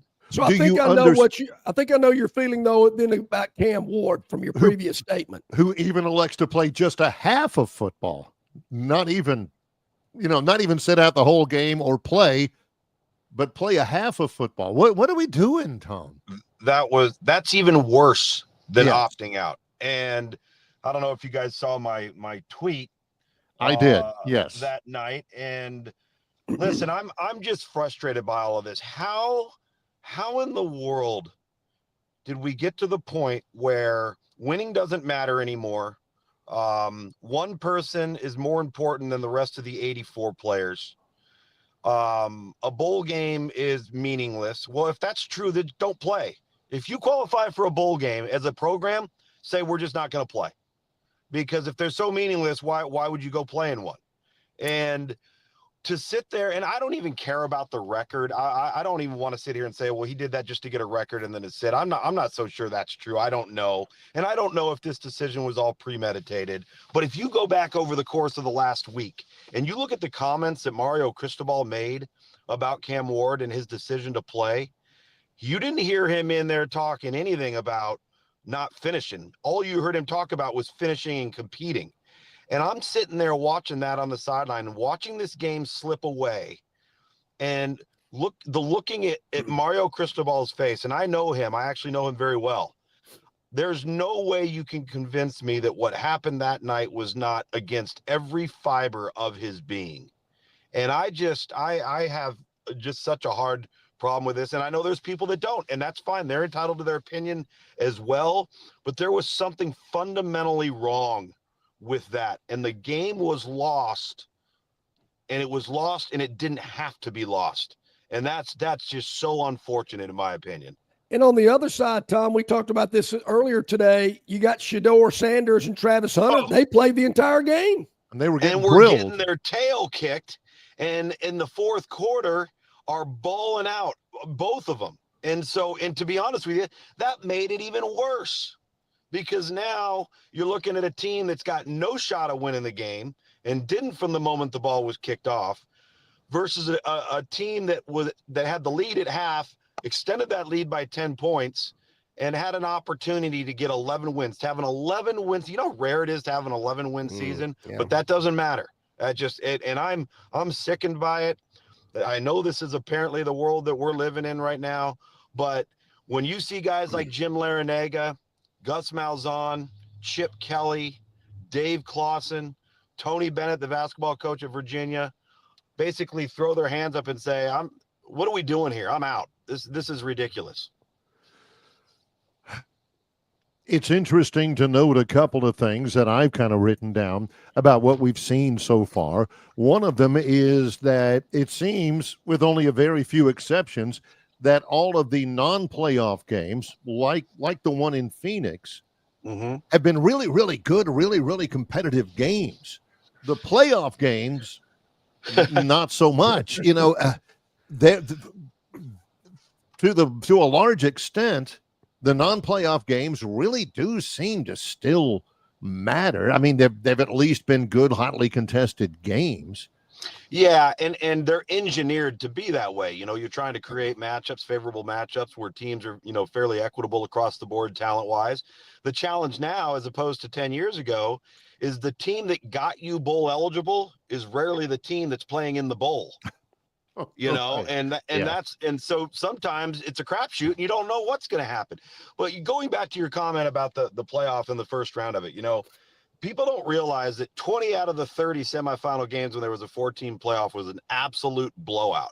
So I don't know what people thought was going to happen when we started adding less talented teams into the field, playing more talented teams, right? So, and I think we'll get to the competitiveness. I think we'll, you know, this week's quarterfinals coming up, and I have the Fiesta Bowl tomorrow. I think we'll see games more hotly contested, you know, deep into the fourth quarter. Well, let's get into that, Tom, because we've let our viewers and listeners know you are in Arizona. I believe you're on the way to a coaches meeting as we speak. So you're feeling what's the vibe out there in the desert for this college football playoff game tomorrow? Well, the Fiesta Bowl has always been such a staple of this community and the Valley here in Arizona. And when Boise is in this game, for some reason, everybody becomes a Boise State fan. But like it's people who live here who aren't Boise State. Oh wait, Boise State's in the Fiesta Bowl. Okay, I'm rooting for Boise State. So I think you'll see a fantastic turnout. Obviously, Penn State travels, and this is one of those scary games. If you're Penn State, right, you're the heavy favorite. You've got better players. You've got a better roster, top to bottom. But who in the hell wants to play Boise? Right? Like you're sitting there going, we got to play Boise State. Oh my God, you know, because they're tough and they're rugged and they love playing the underdog role. And everybody's talking about Ashton Genty and how are you going to stop him and all of these sorts of things. And, you know, I'll tell you what my plan would be, guys. If I'm Penn State on defense, I'm going to line up and I am going to crowd that box and I am going to tell Boise, hey, here's the deal. Any one of you 10 guys over there are welcome to try and beat us. But that guy wearing number 2, he ain't beating us. And if that means that we have to line up and play press man and put 8 in the box on every single snap, we might just be willing to do that and see if your quarterback, who most people can't even tell you what his name is, all right? His name's Maddox Madsen, by the way. Yeah. Named after Greg Maddox, I think. Yeah. And force him to win the game. Nobody's been able to force him to win the game. That's got to be the goal of Penn State on Tuesday. I always enjoy getting your perspective because you help give us a national perspective as well as the football knowledge. What do you think the national opinion is, the national perception is of James Franklin as a head football coach, and how close is that to what you feel is the truth? I think if you just look at it from a realistic, statistically driven standpoint, you would say that he has been a wildly successful head coach that beats all of the teams that he's supposed to and has rarely to this point beaten the teams that are highly ranked or that they are playing the underdog in. And I think that's fair because until that shifts, that's kind of what happens. What I don't think people understand is how difficult that job is in today's world, because you are, I mean, you're an outlier You're in the middle of nowhere there, and you have very few flights going in and out of state college, unless a recruit lives in either the DC, Baltimore, Maryland area or Philadelphia. They cannot fly direct into state college. All right. So you have some challenges there. You've got tremendous resources. It's a little bit like Nebraska. So I think he's done a really good job, but like a game like on Tuesday night, like they need to come out and play really, really well, because if they do, they have probably the best path to potentially play for a national championship. Right. And so we'll see we'll see what happens, but I think the narrative is fair. And you gotta beat some of those high profile teams on your schedule. Luke, before we get you to give us a little brief the thought about the other 3 college football playoff games. Alabama plays Michigan tomorrow morning at 11 o'clock in Tampa. 2 very well-known historic programs played last year. Everybody knows it. How big is this for Kalen DeBoer? To me, it's bigger for him than it is for Michigan, because, you know, some of the losses they had in the regular season, you can get to 10 wins. I know that's not what Bama fans are all about, but I think losing tomorrow would leave a bad taste in the mouths of Alabama fans throughout the spring and summer until they kick it off next fall. I totally agree with you.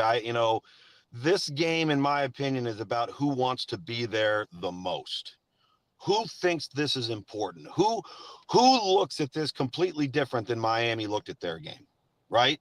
And if Alabama has that mentality, now they're going to be playing a defensive football team that's going to be difficult to move the ball on. But I think 10 wins is important. I think when you talk to Alabama fans in the offseason leading into the season, they would have said, oh man, 9-10 wins would be a great first year. Now they didn't realize who the losses would be to and how bad the team would look at times, but the record could end up being exactly what people would have hoped it would be. And, that is a game. I've actually done that game several times, and I've done the game the last time Michigan and Alabama played in that game. And there's going to be a lot of eyeballs on it. It rates really, really well. So we'll see if Alabama comes to play. I really hope they do, because I think it's a real sign of what your team's made of. Can Notre Dame win the national championship? Yep. I think that I've said this before with you guys. They've got 3 things that travel, man, that you got to have. They play defense, they can run the football, and they don't beat themselves. And the game against Georgia, I think, is really intriguing, because all of a sudden they've found themselves against an opponent that for the entirety of the season, you didn't have to worry about the quarterback being a run threat. And now you do, because Gunnar Stockton adds that element, which changes how you defend people. And so, we'll see now after, almost 2 weeks since the SEC championship game, instead of being a guy that comes off the bench and is the hero, now you got to be the guy, right? And you've had 2 weeks to prepare, and a lot's riding on it. And he's a young guy. You want to minimize mistakes. You want him to manage his emotions, but use his legs, because I think if you do that, if you're Georgia, you put a lot of pressure on Notre Dame. And, Tom, you're right. He's had 2 weeks to think about it. When Carson Beck got hurt, he had like 2 seconds to think about it. So it's different. It's different. Yeah. Yep. No doubt. You're not kidding. I think Oregon, Ohio State's the best matchup of the weekend. I think most people would think that as well. I still think Ohio State's the best team. They got a tough road, but I just the way they played against Tennessee, they seemed like they're locked in, and they to me are going to be hard to beat. They are. And I hate that we're seeing this game in the quarterfinals, right? This is the problem with having automatic bids and things of that nature, instead of just ranking who you think are the best teams 1 through 12, because this type of game shouldn't be played in the quarterfinal, right? Yep. I mean, you could arguably say this is a national title game, and here we're going to have it in the quarterfinal. And, my question would be about Ohio State is, which version of Ohio State are we going to see? They haven't been able to do for 2 weeks in a row what they did against Tennessee and then follow it up and do it again. They're going to have to do that to win. And can they do that? Can Will Howard have that type of performance again? And when you're playing somebody like Oregon, who has sustained such a high level of excellence for so long throughout the season, you better bring your A game at every turn. Quinn Ewers, I don't know. I've seen good days, seen bad days. What are they going to need out of him? Because obviously Arizona State is going to lean on their talented running back. Do they have enough besides him? And what kind of game does Quinn Ewers need to have for the Longhorns to win it? I think he has to do just enough and make sure he doesn't lose it. There is going to be such a talent disparity from a depth standpoint between ASU and Texas that it is going to be really difficult for Arizona to keep up for the entirety. And it's a great Arizona State, excuse me. It's a great story. I think they'll compete. I think they'll battle. Kenny Dillingham will have a bunch of wrinkles. He'll have some tricks in the bag, and he should. But Texas, I don't know how defensively Arizona State can hold up within their offensive line. It's going to be a really, really tall order. So I think, with Quinn Ewers, and you're right, it's been a roller coaster season. There's been peaks and there's been valleys. Just don't screw it up. I think the way you keep somebody in a game is if you help them. Well, don't help Arizona State. Don't have silly penalties. Don't turn the ball over. Don't take negative plays. Make sure you're secure in the kicking game. That's the way you dominate this game. But I don't think the quarterback has to be special. He just has to not screw it up. Okay, so tomorrow night you'll be where you are, and you'll be in Arizona. You'll be at the Penn State-Boise State game. Yep. Got to be traveling on Wednesday to be able to get to Orlando on Thursday, right? I am. I travel first thing on Wednesday morning. I get to Orlando. Then the next day we've got the Under Armour All-America game. I've spent the last 2 days here in Arizona on calls because we take all the team, we bring all the players in, and then we do a draft with the players, and they draft their teams, and we put the whole entire thing together. It's pretty cool. And so everybody kind of has a hand in it. And then so that'll be our 18th Under Armour All-America game that we've done. And so we'll do that on the 2nd. And then I fly home on the 3rd. And then starting the following 2 weeks, I've got College Football Live every Wednesday and Friday. Awesome. So I was thinking about this, and I think this would work out well marketing wise. If I can get a T-shirt, an Under Armour T-shirt that says Team Icon, and John could get one that says Team Unstoppable, I think that would suit us well. Well, you're talking to the right guy. I know a few people. Love it. Oh, that's too good. I bet you got. By the way, the one thing that event does not lack is plenty of gear. Oh, I bet. I would imagine not. Speaking of gear, when you travel for long periods like this, I bet you got a big suitcase, Luke. You know what? It all depends on if you're going to cold weather climates because you have to pack such bulky stuff, right? That's right. Yeah, true. So fortunately, I've been out at Arizona for a week. Then I go to Orlando, and it's actually been pretty slim pickings. Like it's been one bag. I didn't even have to check it. Right? Stuffed it all in there, got everything done. I'm a minimalist, and I'm staying with my folks. My folks and my twin sister live out here. So I've been able to do laundry. Yeah, I've been able to do laundry. There you go. That's great. Hey, safe travels, Lugs, man. We always appreciate your time. We're going to be checking you out tomorrow. Penn State, Boise State College Football Playoff. Lugs will be on the sidelines handling that for the broadcast, and we can't wait to see it and hear it. And we'll talk to you next week. Sounds good, guys. Appreciate you as always. Thank you. Thank you. Tom, Luke, and Bill Berry brought to you, as always, by our friends at River Bank and Trust. Local banking expertise, the newest innovations and technology, personal attention, genuine hospitality. It's all just part of the River Bank and Trust difference, and they invite you to experience it for yourself. Welcome to banking above and beyond with River Bank and Trust. Now, John, this is important here. This is important. I feel like it's my civic duty. If I had one of those little police lights with a sign, woo, woo, I'd be right. John, today is the last day.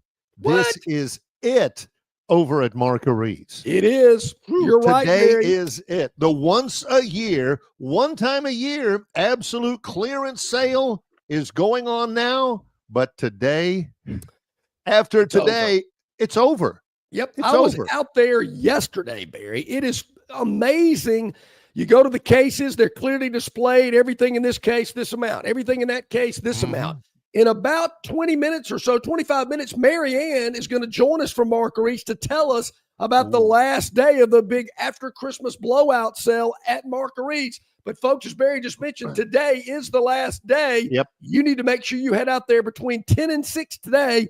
The after Christmas blowout sale. You've heard the spots. Hey, Vito. Hey, that's right. They're selling the ice. That's at exactly Marguerite's. right. Yep. I think we will be talking this hour to the two busiest people in America. Yeah. If we talk to Luke's before the Fiesta Bowl and the Under Armour All-American Bowl and Marianne live from Marguerite, it's going to be great. It's Longshore and McKnight in conjunction with Yellowhammer News. Longshore and McKnight presented by Bud Light. Hey, folks, you got to take advantage of the incredible holiday savings at Stivers Ford in Montgomery, where they sell America's best-selling truck for 50 years in a row, the F-150. And you can get an F-150 at 1.9% APR for 60 months or up to $15,000 off MSRP and no payments for 90 days. Hundreds to choose from. Your F-150 is on the lot right now. Also, F-150 Lightnings. $15,000 off MSRP and 0% APR for 72 months. What about the stylish Ford Bronco? Up to $10,000 off MSRP, starting as low as $34,990. And it started it all with the Ford Explorer. You can get one for up to $8,000 off MSRP, as low as $33,900 and 1.9% APR for 66 months. Folks, Stivers Ford is loaded with cars, trucks, and SUVs priced to sell. Stivers Ford, 4000 Eastern Boulevard in Montgomery, where price sells cars. In sports, if you think joy only happens after you win, think again. Look at the world's most successful athletes like Serena Williams, Brooks Koepka, and Alex Morgan. They don't spend all their days grinding away. They take time to enjoy themselves, like getting together with friends over a Michelob Ultra, because they know that happiness is the key to winning, and that joy is the whole game, not just the end game. Michelob Ultra. 95 calories, 2.6 grams of carbs. It's only worth it if you enjoy it. Enjoy responsibly. AB Michelob Ultra Light Beer, St. Louis, Missouri. Local banking expertise, the newest innovations and technology, personal attention, genuine hospitality. It's all just part of the Riverbank and Trust difference. They invite you to experience it for yourself. Welcome to banking above and beyond at Riverbank and Trust. Locations throughout the River region, locations throughout the state of Alabama. River Bank and Trust.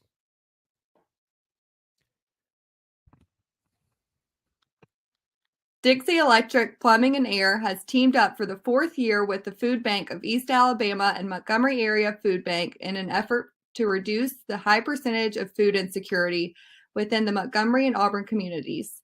For every new Dixie Cares Plan membership that is purchased, Dixie will be donating 7 meals to partnered food banks. Last year alone, Dixie donated 13,356 meals. Our goal for 2024 is 15,000. Thank you for choosing Dixie and for helping us make a difference within our community. Okay, welcome back in, everybody. About 28 minutes past the hour on this Monday. Great stuff from Tom Luganville, as always. Always appreciate his time. Well, something he said really kind of needs to be reiterated now. And John agrees with it. I didn't necessarily agree with it, but I think I'm starting to warm up to it. When he was talking about, for instance, the what bowl game was he talking about? The Notre Dame Georgia game, or maybe it was the Ohio State Oregon game, that this is a game that really should be seeded to be played in a national championship, right? If we had the ability to seed teams 1 through 12, you would seed it to where this game was a little bit later on in the semis or in the national championship game as opposed to the quarterfinals, because this feels like a national championship game. Well, he said that right here on this program at virtually the same time that Brett McMurphy, who is one of my other go-tos with the Action Network. I love Brett. Mm-hmm. And he tweets this, John. He says, there will be, in quotes, in-depth discussions about not guaranteeing conference champions the top 4 college football playoff seeds in 2025, according to his sources. Wait a minute. Wait, somebody said that before Brett McMurphy. I mean, hello. Oh, Brett McMurphy. Who the heck is he? Top Jeez. 5 conference champions would still get in the playoff, Yeah. but rankings would determine the seeds. This would require unanimous approval by all stakeholders. I've never heard them called stakeholders before, John. You're talking about the College Football Playoff Committee. You're talking about conference commissioners and university presidents. And you know who else you're talking about? These guys you see right here, you know? No doubt the about TV it. people. But who are we fooling here? I mean, really? It's the commissioner at the Big Ten and the commissioner of the SEC. They're going to start twisting some arms here and say, let me tell you what we're about to do. And if you don't like it, too bad. We'll break off and do it ourselves. That are going to start calling the shots about how this ought to be played. And I think Luke and Bill Berry made a lot of interesting points. But this one, basically, and I'm paraphrasing here, Arizona State doesn't have a defense worthy of being a college football playoff team. They got to play defense or they'll get run out of the building. And if they're going to, and again, I had no idea who the Arizona State quarterback was. No idea. Oh, come on. And I do know who their running back is. Yeah. And if they shut that guy down and they can't play defense, you'll probably hear it out of me and millions of other people. What in the world was Arizona State doing in the playoff? Because the playoff's too big. Probably more than anything else. Brett McMurphy says this would require unanimous approval by all stakeholders. John, that's my new phrase. My new phrase. I'm going to be talking about stakeholders because stakeholders makes it sound like it's the next level below investors. Yeah. You know? And you can't say the word investors in this because this would make it feel like it was big business. You know, not like you've got investors, you've got dividends you're paying out and everything. He says this would require unanimous approval by all stakeholders to change in 2025. But conference commissioners, he says, are open to getting the seeding right. You know who conference commissioners he's talking to are? 2 of them. Greggy and Tony, I think. Greg Sankey, Tony Petiti. Tony sounds like a guy that negotiations are only going to go one way. I mean, he sounds like a guy who's shopping at Marguerite's, to be honest with you, Tony Petiti. Yeah, no Tony. kidding. So, and there are about too many teams in it. I get it. But I don't have a problem if Arizona State and Indiana and SMU and Boise were in the first round. And I think that's what they're telling us here. We got to get the teams that don't have any business getting a first round bye. Boise, Arizona State. If you're going to get into our little party, you're playing in week 1. Well, we gotta get rid of these wannabes and people that have no business being here. We got to get them eliminated as quickly as possible. Let them hang around 2 or 3 weeks. Not interested in that. The Big Ten commissioner, Tony Petiti, he's bound to be saying, look, we got our conference champion, Oregon, who is also the number 1 team in the country, who is also the number 1 seed in the country. And their first game is against another one of our conference brothers, against Ohio State. What the heck? Look, we need Oregon to have it. I'm telling you, this is what Tony Petiti's saying. We need to have our conference champion and our number 1 seed representing our conference to have a first round bye and then catch SMU in the second round. No doubt. Because the easiest path we can to get our conference champions into the semifinal round. So the Big Ten championship game was December 6th or something? 6th or 7th, yeah. All right, here it is, December the 30th. Oregon hadn't played a football game. They're almost forgotten about. Oregon, you never forgot about them. Yeah, they did win the Big Ten. Yeah. Because I've seen Ohio State, these other bowl games, and if Ohio State wins Wednesday, in a 3-hour period, it's like, whoop, like in Shawshank Redemption. Just vanish like a fart in the wind. It's a miracle. Yeah, Oregon, were they in the playoff? Oh, yeah, remember Ohio State beat them, and wow, they sure did. I forgot about that. So I get it. Let these little wannabes fight it out in the early rounds, and they, knock each other out, and then let the big boys get in, post Christmas. It kind of reminds me, remember back in the day when they had midget wrestling and you see them come out there and go at it. Then you got the big guys. You got the Hulk Hogan's and you got Andre the Giant and all these guys coming in at the main event. Dennis Mitchell has just moved to the edge of his seat. By the way, did you realize today's the anniversary of Randy Macho Man Savage marrying Miss Vicky? It's true. Dennis will tell you. I did not know that. All right, Chris, we got it. Chris absolutely dominated for a little while our chat line. So those people who couldn't get in because Chris kept saying wheel. Yeah.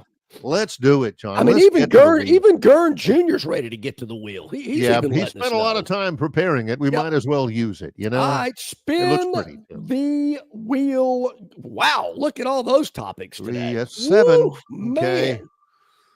Unbelievable. Wheel's kind of top heavy today.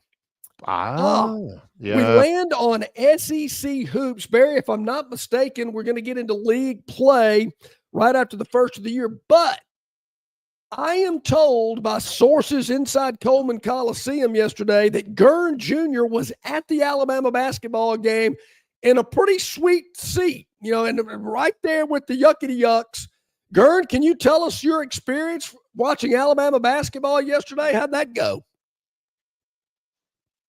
Well, John, it was absolutely amazing. The end zone. There we go. Look at that. Yeah, we're nice. Yep, right up there. Basically right up there with natives, but it was. I see you took the picture when Alabama had an 8-point lead. It's 10. Must have been very early. Yeah. Yeah. This was while we were trying to figure out some details for the show, but honestly, it was incredible. It's great. Looks like to be they had back a pretty good crowd at that game yesterday. Honestly, for a Sunday game, I was very shocked at how packed Garrett Coliseum got.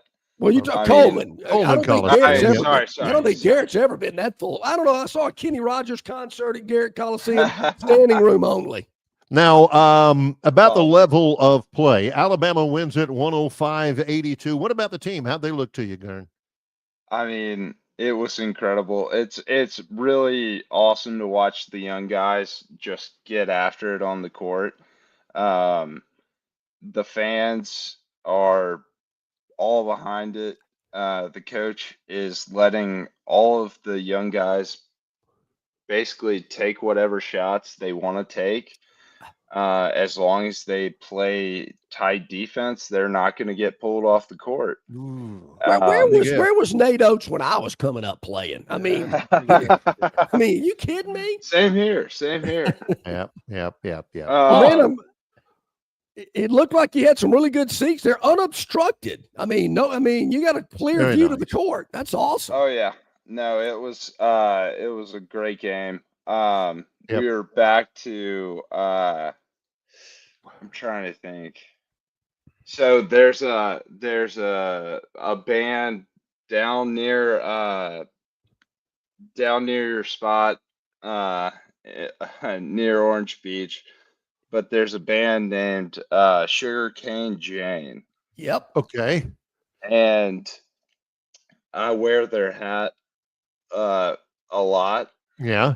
And the lead singer for the band was sitting in literally right in front. Wait a minute, brush with greatness at the Alabama exactly. game? This is a Gurn Jr. brush with greatness. And you had your hat on? You had your I had the hat on too. Nice. Yeah, absolutely. Sweet.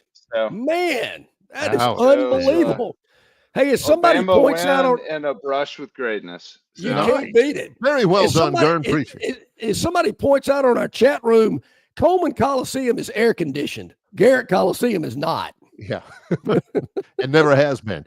Awesome stuff, Gurn. Thank you, Appreciate you, man. Thanks a bunch. At the also, game, sweet seat there.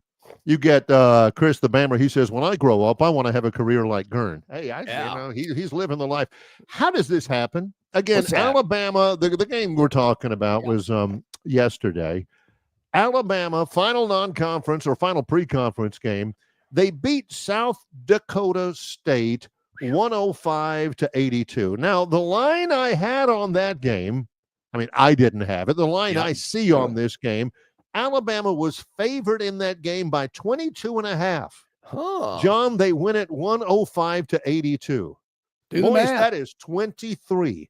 Yep. How do they How know? Well, do they? But one Barry, more here's my thing here, Barry. What is Alabama doing giving up 82 points to a team like South Dakota State? Because they're playing the walk-ons, they're playing the backups. You got guys who practice all week with the team and never get in a game. They're out there, they're hoisting up threes. Right. They're going panties as they backpedal. Yeah. They ain't getting back on defense. Sure. Plus, it ain't what I would call a great defensive team. Anyway, one final note, this coming Saturday, SEC play begins.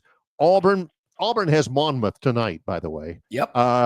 Jason Caldwell's right. Monmouth's terrible. I think they're 2-10. 5:30 tonight. That place is going to be standing room only. It's a sellout. But Auburn will open SEC play on Saturday at home against Missouri at 3 o'clock. Alabama will open up on Saturday at 5 o'clock at Coleman Coliseum against the undefeated Oklahoma Sooners. OU comes in 13-0. Hello. That ought to There be you a good go. one. Okay. That could be So there we good. Chris, we've already talked about PM. Where were you? I mean, Come on, man. Yeah, come on, stay in the game. Yeah, All right, Darren, let's get the wheel out. Let's spin it again, see what comes up next here on the Victorland 777 topic wheel. Sugarcane Jane. I got to get a hat. I got to look them up today. Sugarcane Jane.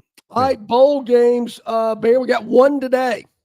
And it's a big one because we've got two of our contestants in the Dreamland Pick 3 that have a selection on this game. Come but on. It's not just their fault because Robbie from Greenville also has games involving action tonight in the National Football League. If it was a big game, seriously, let me go longshore on you and say, if this game was a big deal, it wouldn't be played at 1:30 on a Monday afternoon. It's the Perfect Music City Bowl at 1:30 between 8 and 4 Iowa and 9 and 3 and number 19 in the country, Missouri. Missouri is a 2.5-point favorite. Tomorrow, you've got pretty much the only bowl game that CBS does. It is used to be the Brute Sun Bowl in El Paso. 1 o'clock tomorrow, CBS, Louisville versus Washington. Also tomorrow I think it's the Border Wall Sun Bowl now. Wasn't Biden selling that wall for 30 cents on the dollar? So they made some money there, and they can sponsor a bowl game. I heard that. I don't know if that's true or not. The Border Wall Sun Bowl. There are 4 bowl games tomorrow. The Sun Bowl, the Citrus Bowl, South Carolina. Some people say they should be in the playoff, taking on Illinois. That's at 2 tomorrow on ABC. Baylor and LSU in the Texas Bowl in a battle of 8 and 4 teams. That's at 2:30 on ESPN. And then the biggie. Auburn fans, you might want to watch that Baylor LSU game. Just saying. Both of those teams are on your schedule next year. Also tomorrow, the very first college football playoff quarterfinal. Luganville's got this game. It'll be out in Tempe or what's the name of the town? In Arizona. It'll be 6:30 tomorrow. 4th seeded Penn State against number 4 Penn State versus number 9 Boise State. Boise's actually the 3 seed. Penn State 11-2, Boise State 12-1. 6:30 tomorrow, ESPN. Penn State is favored by 11. Yeah, Theodis, it's in Glendale. So Bear, you made a great point, but there's a reason for it. You said, is the bowl game any good if 1:30 in the afternoon? 1:30. It is to the 3 people that are in the Dreamland Pick 3 contest. You're still in it. Yes. I mean, these 3 contestants are going to be locked and loaded at 1:30 because they got a stake in the game. They know. I mean, Curtis is already in the barn. He's just now catching what we've been talking about in the first hour. Curtis wakes up, tunes into Longshore McKnight. He says, "Wait a minute, whoa! Yeah. So they're picking Monday games now for the Pick 3? Dang, yeah, Curtis. John told you were going to have to be patient." Curtis, is just you now are in the logging barn. in. You have got 3 winners. But we got 2 other contestants, Robbie from Greenville and Daryl, that have got games today. As a matter of fact, you got to watch out for Daryl because he's only got one of them. Robbie's got the college and the NFL game tonight. Robbie's famous for doing this, by the way. All right, back Curtis, to the wheel. You're just going to have to hold on, Curtis, but we'll see. College bowl games. And by the way, tomorrow morning, Alabama plays at 11 a.m. in the ReliaQuest Bowl against Michigan. There you go. All right, let's spin Here we spin the wheel, Gern. Let's see what we got.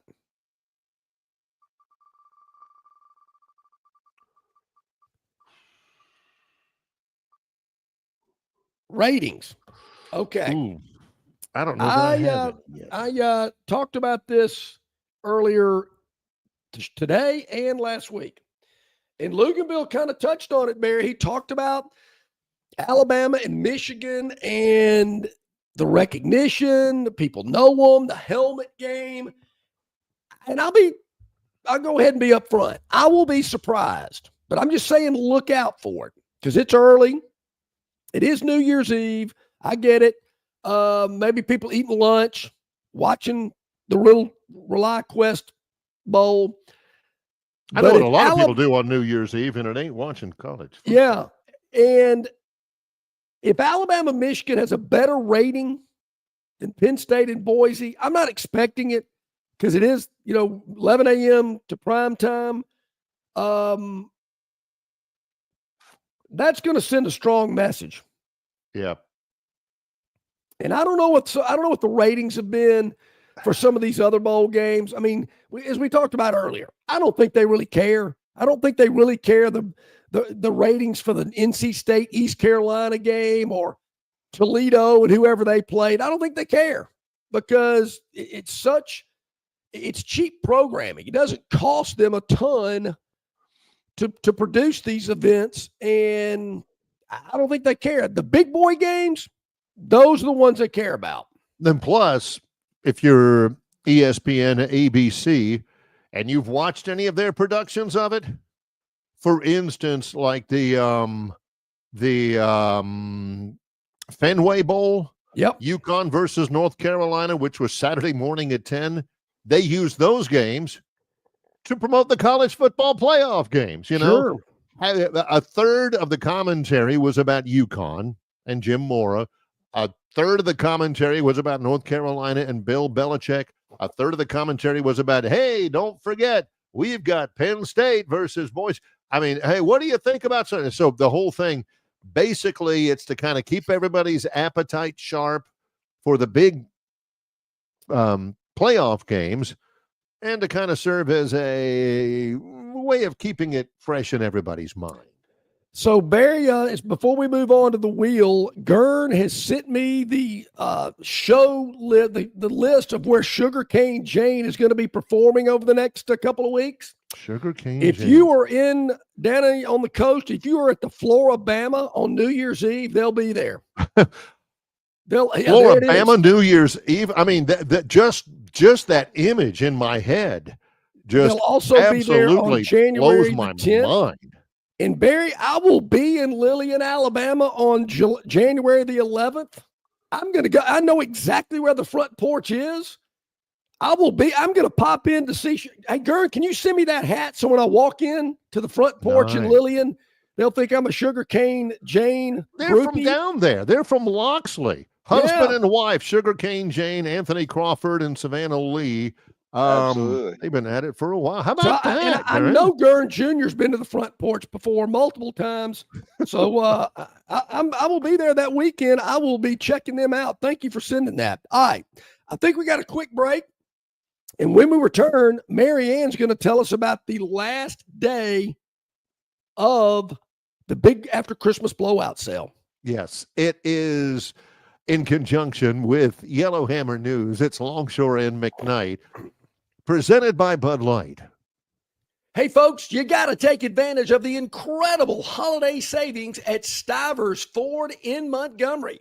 where they sell America's best-selling truck for 50 years in a row, the F-150. And you can get an F-150 at 1.9% APR for 60 months or up to 15 grand off MSRP and no payments for 90 days. Hundreds to choose from. Your F-150 is on the lot right now. Also, F-150 Lightnings, 15 grand off MSRP and 0% APR for 72 months. What about the stylish Ford Bronco? Up to 10 grand off MSRP, starting as low as $34,990. And it started it all with the Ford Explorer. You can get one for up to 8 grand off MSRP, as low as $33,900 and 1.9% APR for 66 months. Folks, Stivers Ford is loaded with cars, trucks, and SUVs priced to sell. Stivers Ford, 4000 Eastern Boulevard in Montgomery, where price sells cars.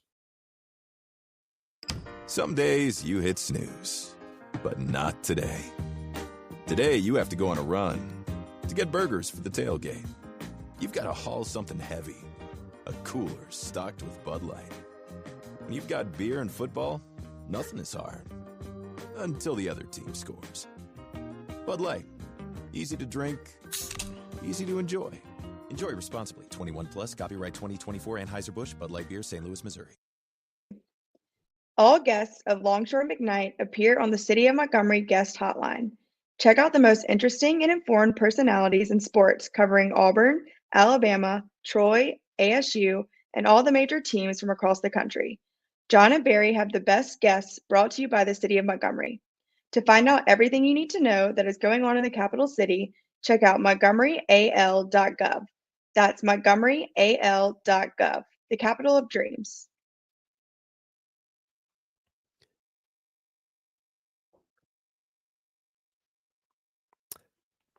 Okay, we got about 9 minutes or so until the top of the hour, and we're bringing in our friend Mary Ann from Marguerite's Exquisite Jewelry, 8163 Vaughn Road in Pepper Tree, adjacent to Chappie's Deli.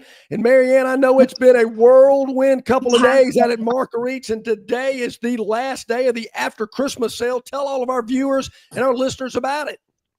Definitely. It's the last day. It's hard to believe we've been all but living here. I think I might have needed a sleeping bag some days. But it is. It's the last day. We're going to be open from 10 to 5, maybe a little bit early. So if you're out there listening and you haven't been in, take your lunch break, come in early, make an excuse. We won't tell. Come in. You don't want to miss it. It's our only sale of the year, and it ends today. You've got showcases to the left of you, showcases to the right, showcases in front of you. Everywhere. Different price points, different crazy price points in each showcase, Mary Ann? 1,000%. I mean, check it out. Like, absolute clearance sale. We've got them going around here, guys.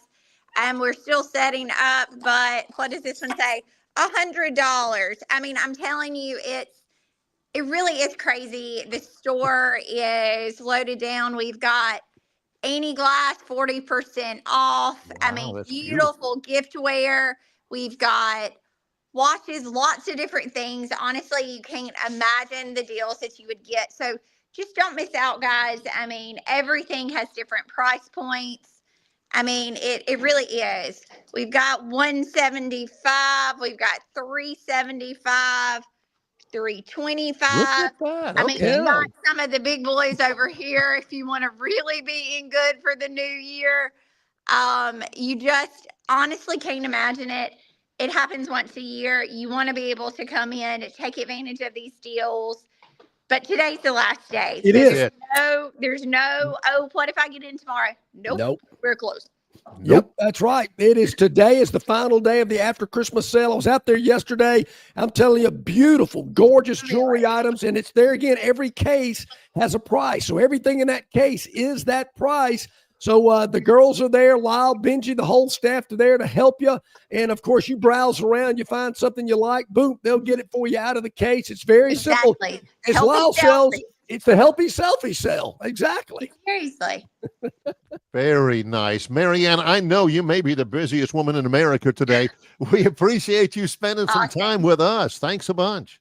Thanks, guys. See you at the sale. Okay, thank you, Marianne. 8163 Vaughn Road in Peppertree. Get by Marguerite's today because, Barry, she said, none of this. My dog ate my homework. My alarm clock didn't go off.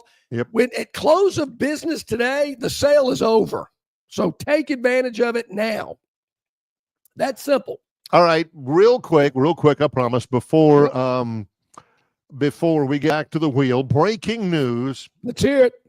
6 former Florida State men's basketball student athletes have sued head coach Leonard Hamilton over unpaid NIL compensation, with Hamilton allegedly promising each plaintiff $250,000 from his business partners. The issue of payment came to a head in February last year when players walked out of practice prior to the Seminoles game with Duke, with the student athletes planning to boycott the game, prior to Hamilton persuading the team to compete, as he, quote, re-emphasized that the money would be in the players' accounts the very next week, end quote. This is college athletics now. This is what happens. This is, you didn't pay this, you didn't pay that, you promised to this, I'm going to walk out. Or, all right, since it's a day late, I'm going to maybe not play as hard and everything. Just something to kind of give you a little bit more of a flavor of exactly what's going on out there and all of the different things, and more reason, John, why we need some sort of structure to all of this. The structure is the key word. You're exactly right. Kind of like Robbie in Greenville.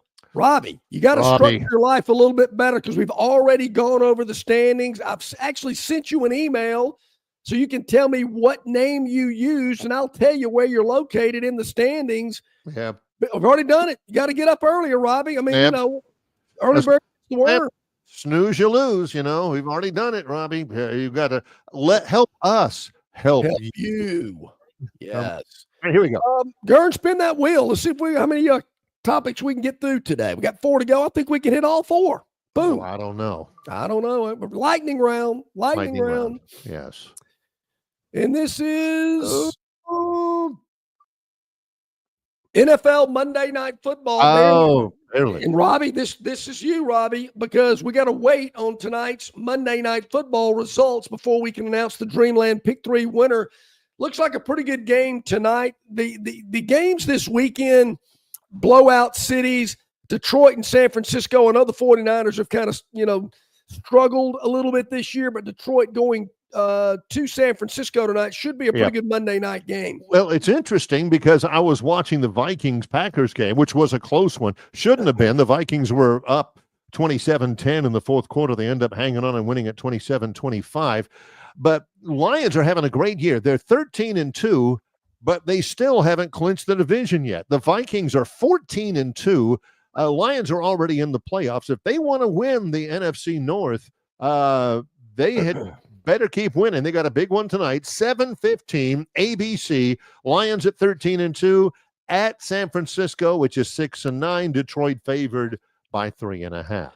All right, let's spin it again, Gern. Let's see what we got. Chris has got to be loving this. Lightning round, Victorland 777 topic wheel. Hit it.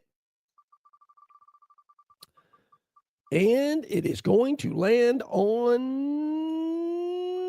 Trojans. Give me an update on the Trojans and where are the basket? Where's the round ball for the Trojans? Well, I'm going to be doing a couple of shows on the road this week, basically Thursday and Friday. Troy men's basketball will be on the road in Sunbelt play, beginning with a Thursday game at Appalachian State, Thursday night against the Mountaineers in Boone. And then we get on the bus and we head to Huntington, West Virginia for a Saturday afternoon game against the Thundering Herd of Marshall. So Thursday morning and Friday morning, I'll be on the road. And also we're leaving out Saturday after the Marshall game and busing to Nashville overnight. It'll be too late to go out to to stick Gurn Jr. with the check at dinner or something like that, and then heading back to Troy on Sunday. So a long road trip coming up for Troy basketball. Woo, I would say so, to say the least. We got time to spin it again? Let's do Can it. we make it? Let's do it. Spin it, Gurn. Let's see what we got. See what comes up. 2 left on the big Victorland 777 topic wheel, and it's going to land on the college football playoff. Touched on this a lot today, Barry. The first game of the next round tomorrow night. Then you got 3 big ones on Wednesday. And I got to tell you, the Ohio State-Oregon game is the one that I want to watch the most. Everything now, there's no more of that TNT jazz or anything like that. It's all ESPN. Tomorrow night, 6:30, it's Boise State and Penn State. 3 games on Wednesday, New Year's Day, as John mentions. Noon, it's Arizona State and Texas from Atlanta. At 4, it's the Rose Bowl. Number 1 Oregon versus number 8 Ohio State. That's Fowler and Herb Street and Holly Rowe. And then 7:45 Wednesday night, it's Georgia versus Notre Dame from New Orleans. Sean McDonough, Greg McElroy, and Molly McGrath. After that, we get to the semifinals, which will be played January 10th at the Cotton Bowl and January 9th down at the Orange Bowl. So there you go. There you have it. And I will say our last topic was Pop-Tart Bowl. We've already talked about it today. We did that. So that way counts. Too many sprinkles and frosting. Not one mention of unfrosted Pop-Tarts during that game earlier or over the weekend. Very disappointed with that. Only John would have that as the biggest issue coming out of the Pop-Tart Bowl, rather than Cam Ward only playing one half of football. And somebody brought up a good point. He said if it was Mario Cristobal who knew all about it and orchestrated it, he really kind of left Cam Ward out hanging to dry by not telling everybody, hey, this is what we're going to do. And if it's Cam Ward that orchestrated it and didn't tell anybody, then that's bad on him for letting the coaches know, oh, hey, I'm out after halftime. Okay, I'm done. So either way, it's a bad look for somebody. It is, no doubt about that. All right, tomorrow we will be back, and we'll be previewing Alabama and Michigan in the ReliQuest Bowl. We'll talk about that tomorrow. Travis Ryer on YouTube, of course, Talking Bama with Travis. Also, Brian Matthews of AuburnSports.com. We'll check in with him as well. So we got a lot going on the Tuesday edition of Longshore and McKnight, presented by Bud Light. That's right. Really dynamite drop in from Gurn Jr. today. Our thanks to him. He's got a future in his business. Tom Lucanville from the ESPN joined us. For John Longshore, I'm Barry McKnight. In association with Yellowhammer News, it's Longshore and McKnight, presented by Bud Light.